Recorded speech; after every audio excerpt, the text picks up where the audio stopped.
Well, actually, no. Let's start at the beginning of it, because the game started with a horrendous mistake by David De Gea. Yeah. Who Another one. Yeah, the umpteen one where, he just takes forever to clear the ball and he hits us off of Calvert-Lewin and it goes right into the back. I mean, it's his comedy error, right? He made up for it with a good goal, with some good saves later.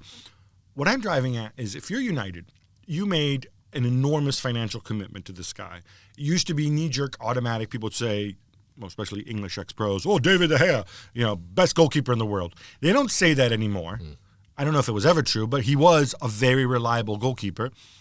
And now he alternates these tremendous saves with these weird mistakes, lapses in concentration.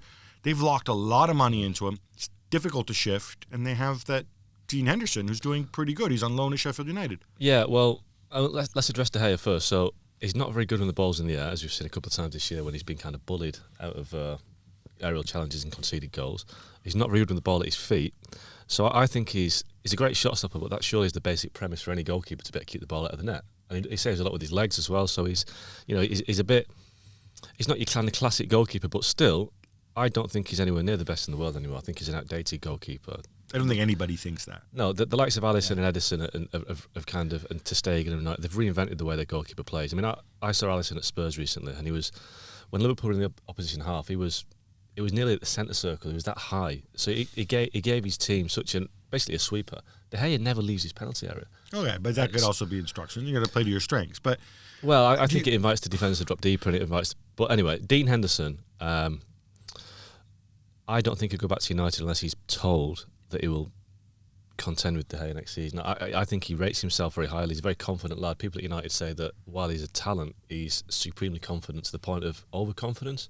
And I think the problem is, will he have the patience to go back to United after a year at Sheffield United and sit tight? I don't think he will. And does he have to sit tight? Or, all right, this is what I'm driving at, right? If you have these De Gea issues, and in a perfect world, you could sell De Gea, but the problem is... But where to? You can't sell De Gea. That's why I said, in a perfect world. And there's another factor, too, because there's another very good young goalkeeper who's going to be coming onto the market very soon, most likely in the summer. I don't believe Gigio Donnarumma is going to extend his contract at Milan because he makes an insane amount of money, and he's out of contract in 18 months.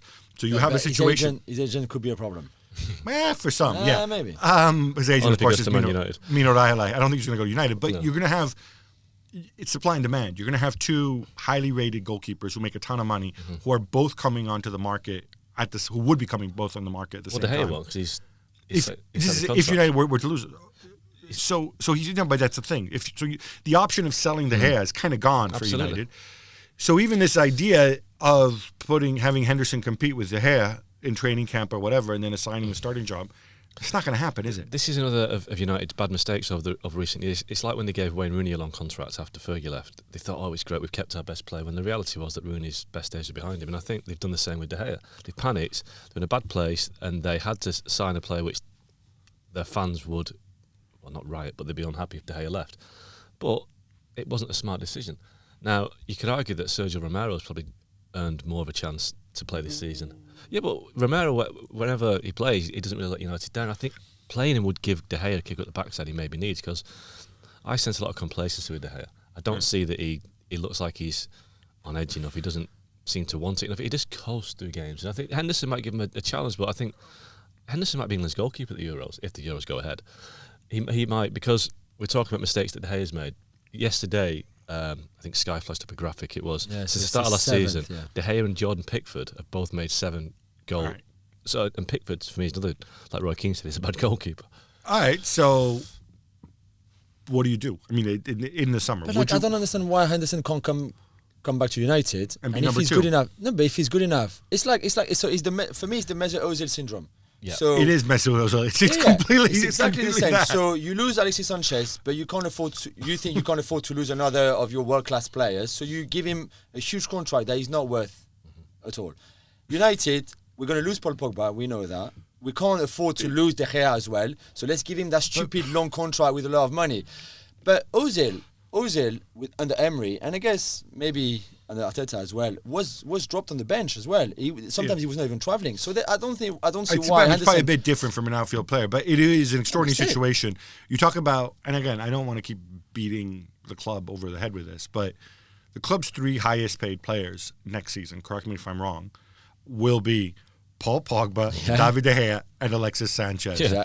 And that's pretty That's crazy. extraordinary. That is crazy. Thanks so much for watching ESPN on YouTube. And for more sports highlights and analysis, be sure to download the ESPN app. And for premium content and live streaming, subscribe to ESPN Plus.